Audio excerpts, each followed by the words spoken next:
देखो question number 11 में दिया है दो वर्गों के क्षेत्रफलों का योग 468 मीटर स्क्वायर है। कितने वर्ग है जी? दो वर्ग है, ठीक है ना। मान लो एक ये वर्ग है, ठीक है, और दूसरा ये वाला, और इन दोनों का क्षेत्रफल है ना, इन दोनों के क्षेत्रफल, ये जो एरिया है इनके क्षेत्रफल का योग कितना दिया है, इनको जोड़ेंगे, इनका क्षेत्रफल है 468 मीटर स्क्वायर। ये दिया है दोनों वर्गों के क्षेत्रफलों का योग, ठीक है।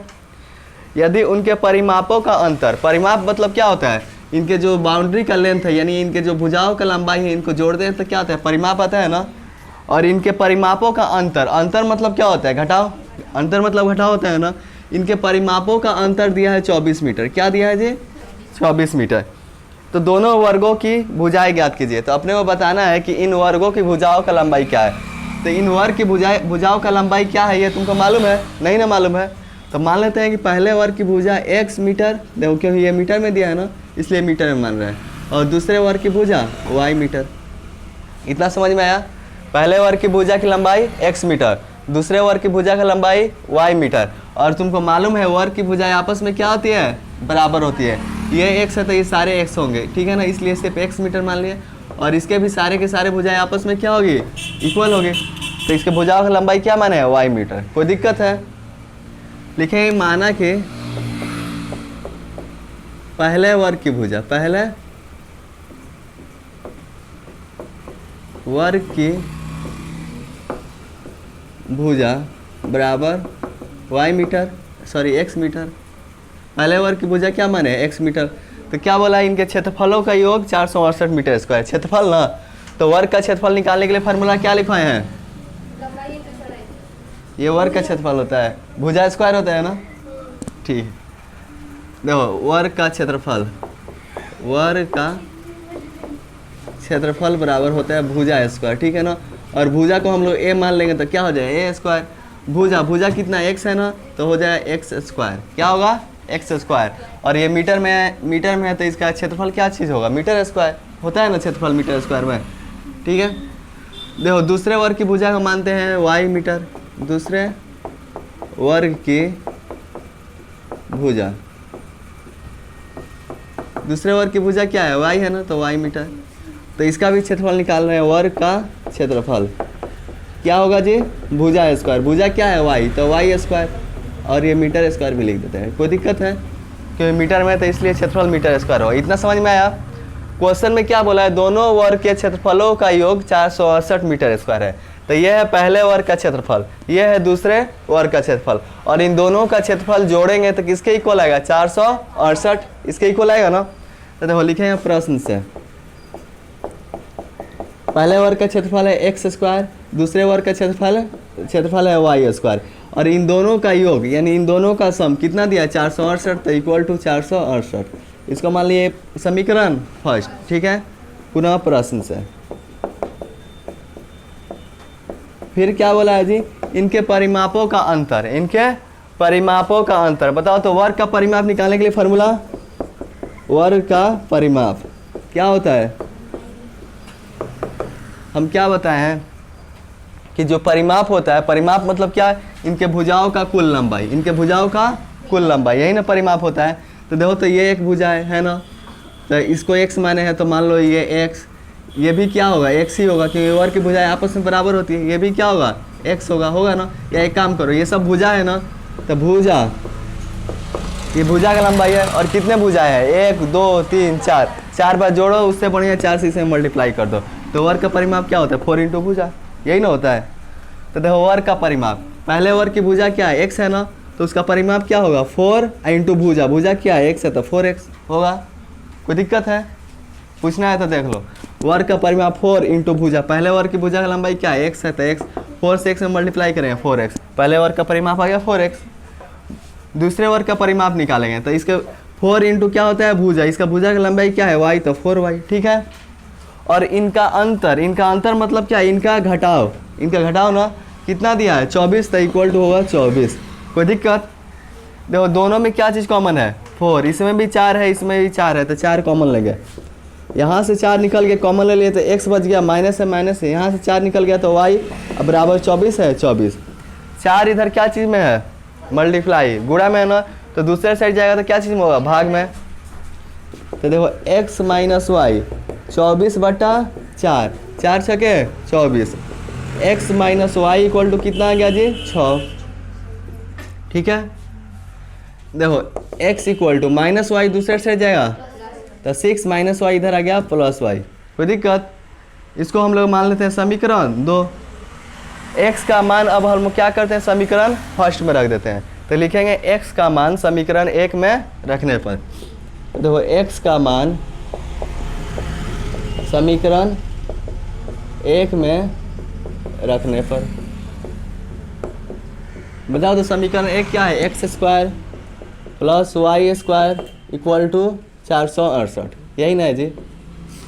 देखो x का वैल्यू आया कितना है 6 प्लस वाई, यही ना। तो जहाँ पर x है वहाँ पे क्या रख सकते हैं 6 प्लस वाई, तो यहाँ पे x है, x के पास रख सकते हैं 6 प्लस वाई। एक्स स्क्वायर है तो इसका क्या होगा होल स्क्वायर, ये प्लस वाई स्क्वायर है, वाई स्क्वायर इक्वल टू 468। यहाँ पे कौन सा फार्मूला अप्लाई हुआ, a प्लस बी का होल स्क्वायर, क्या होता है जी a प्लस बी का whole square, a square plus B square plus 2ab। तो देखो a स्क्वायर, a के पास क्या है जी 6, तो यहाँ पे होगा 6 का स्क्वायर, प्लस होता है b स्क्वायर, b के पास क्या है y, तो यहाँ पे होगा y स्क्वायर प्लस 2a के पास 6, देखो 2 के बाद क्या a है ना, a के बाद b, तो 2a के पास 6 और b के पास y। ठीक है, प्लस y स्क्वायर है तो plus y square equal to 468। इसको मिटा देना, इसका तो कोई यूज है नहीं। 468, ठीक है। 6 का स्क्वायर करेंगे तो कितना होगा, 6 का स्क्वायर मतलब 2 बार गुणा, क्या होगा 36, वाई स्क्वायर है वाई स्क्वायर, 2 छके 12 वाई, अब प्लस वाई स्क्वायर है तो वाई स्क्वायर, अब प्लस 468 इधर आ गया, इधर क्या बचेगा 0। यहाँ पर देखो 1 वाई स्क्वायर कितना होगा 2 वाई स्क्वायर, ये प्लस 12 वाई है ना तो 12 वाई, ये देखो ये माइनस 468 है, ये प्लस 36 है, ये माइनस में और ये क्या चीज़ में है प्लस में है, तो घटाएंगे ना, तो बड़ा कौन है माइनस वाला, तो माइनस लिखाएगा। देखो 8 में से 6 गया 2, 6 में से 3 गया 3 और 4 है 4 इक्वल टू 0। देखो इन सब में क्या चीज़ कॉमन है, इसमें भी 2 है, 12 में भी 2 आता है, इसके लास्ट में 2 है तो इसमें भी 2 है ना, सब में 2 कॉमन, तो 2 कॉमन लेंगे, यहाँ से 2 कॉमन ले लिए तो वाई स्क्वायर, यहाँ से 2 कॉमन लेंगे, 2 छके 12, 6 बार में कट रहा है ना तो 6 वाई बच गया, माइनस है माइनस, इसमें से 2 कॉमन लेंगे तो 2 से भाग दो, इसमें 2 दूना 4, 2 से 3 में भाग देंगे 2 एकम 2, 1 बच गया, 1 जगह 2 में मिलेगा 12, 2 छके 12 बराबर 0 है 0। ये इधर क्या चीज़ में गुणा में है ना, दूसरे साइड जाएगा भाग में, तो Y square plus 6y minus 216 बराबर 0/2, और 0 में 2 से भाग देंगे क्या आएगा 0 आएगा, तो 0 ही लिख देते हैं। इतना समझ में आया। अब देखो हम लोग क्या करेंगे, y का वैल्यू निकालेंगे, y का मान निकालने के लिए इसको क्या करेंगे, इस समीकरण को सॉल्व करेंगे, तो इसको मिडिल टर्म को स्प्लिट करने के लिए फर्स्ट इंटू लास्ट मल्टीप्लाई करेंगे। वाई स्क्वायर के पहले कोई नंबर नहीं, यानी क्या छुपा है 1 छुपा है, तो 1 से 216 में गुणा करेंगे क्या होगा 216। अब इसका निकालेंगे फैक्टर, देखो तो 2 एकम 2, 2 से तो 1 कटेगा नहीं, डबल नंबर लेने के लिए 0, 2 8 है 16, 2 5 10, 2 चौके 8, 2 दूना 4, 2 7 14, 3 हुआ 27, 3 तरीके 9। देखो यहाँ पे वाई स्क्वायर है वाई स्क्वायर, प्लस है प्लस, वाई मल्टीप्लाई में वाई, ठीक है। अब इसको आपस में मल्टीप्लाई करके इस प्रकार ऐड या सब्ट्रैक्ट करेंगे कि कितना आ जाए 6 आ जाए। देखो तो 2 दूना 4, 4 दूना 8, ठीक है, 8 तरीके 24, ये नहीं हो रहा, देखो 2 दूना 4, 4 तिहाई 12, 3 तरीके 9, 9 दूना 18, अगर 18 में से ये 12 घटाएंगे तो कितना आ जाएगा 6 आ जाएगा ना, तो यहाँ पे लिख देंगे 18 माइनस 12 माइनस 216 है 16 इक्वल टू 0। देखो वाई स्क्वायर है वाई स्क्वायर, वाई से इसमें गुणा करेंगे, वाई से 18 में गुणा करेंगे 18y प्लस माइनस वाई से 12 में मल्टीप्लाई करेंगे 12y माइनस 216 है 216 बराबर 0। इन दोनों में क्या चीज़ कॉमन है y कॉमन है, तो वाई स्क्वायर में से y कॉमन ले लिए तो y बच गया, प्लस है प्लस, यहाँ से y कॉमन ले लिए तो 18 बच गया। इन दोनों में देखो क्या चीज़ कॉमन है, देखो 12 यहाँ है, देखो तो इसमें 12 कॉमन है, तो 12 से इसमें डिवाइड दो 216 में, 12 एकम 12, कितना बच गया जी 9 6, 12 8 है 96, तो 12 कॉमन है ना, क्योंकि 12 से ये क्या हो रहा है कट जा रहा, तो इन दोनों में से 12 कॉमन लगे। लेकिन सिंबल पे भी ध्यान देना है, यहाँ ब्रैकेट में क्या आया है y प्लस 18, प्लस में आया है ना, लेकिन यहाँ माइनस है ना, तो इस माइनस को प्लस करने के लिए क्या करें, पहले माइनस कॉमन लेंगे और उसके बाद 12 कॉमन लेंगे। तो -12 यहाँ से कॉमन ले लेते क्या बच गया y, और इसमें से -12 कॉमन लिया है 216 में से, तो क्या आ रहा 18, तो यहाँ पे +18 होगा, क्योंकि माइनस क्या किया है कॉमन ले लिया। ठीक है, बराबर 0 है तो 0। यहाँ तक कुछ पूछना है? इसके बाद देखो y प्लस 18 दोनों साइड है ना, तब y प्लस 18 कॉमन लेंगे। यहाँ से y प्लस 18 निकल गया, कॉमन ले लिए तो क्या बच गया y, और यहाँ से y प्लस 18 निकल गया तो क्या बच गया जी -12, बराबर 0 है तो 0। देखो ये मल्टीप्लाई में है, दूसरे साइड जाएगा डिवाइड में, तो y प्लस 18 और ये 0 में जाके इससे डिवाइड करेंगे तो क्या आएगा 0 आएगा। या ये भी तो हो सकता है कि y -12, ये दोनों मल्टीप्लाई में है तो y -12 इधर आ जाए, पहले y -18 इधर रहा, अब ये रह जाए इधर, और ये y प्लस 18 क्या चीज़ है मल्टीप्लाई में, दूसरे साइड जाएगा और 0 में डिवाइड करेंगे किसी भी नंबर से क्या आएगा 0 ही आएगा।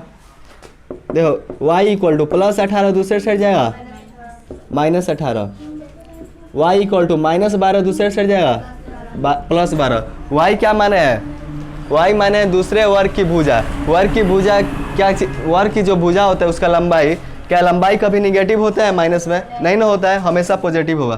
तो ये तो वैलिड है नहीं, तो ये क्या हो जाएगा अमान्य है, ये अमान्य है ना। तो देयरफॉर y इक्वल टू क्या होगा 12 होगा। लेकिन अभी एक ही भुजा का लंबाई आया है ना, 2 वर्ग है, तो दूसरा वर्ग की भुजा का लंबाई आ गया, लेकिन पहला वर्ग की भुजा का लंबाई अभी आना बाकी है। तो y का मान अगर समीकरण 2 में रखेंगे तो x का मान नहीं आएगा, यहाँ पे लिख देते हैं देयरफॉर y इक्वल टू 12 होगा। ठीक है ना, ये अमान्य है तो लिखेंगे y का मान समीकरण 2 में रखने पर, y का मान समीकरण 2 में रखने पर। बताओ तो समीकरण 2 है क्या, x बराबर 6 प्लस y, यही ना। देखो x है x, 6 प्लस y का मान कितना रखेंगे 12, तो y के पास आया 12, x बराबर 12 और 6 18। पहले वर्ग की भुजा भी आ गया, दूसरे वर्ग की भुजा आ गया, लिख दें अतः पहले वर्ग की भुजा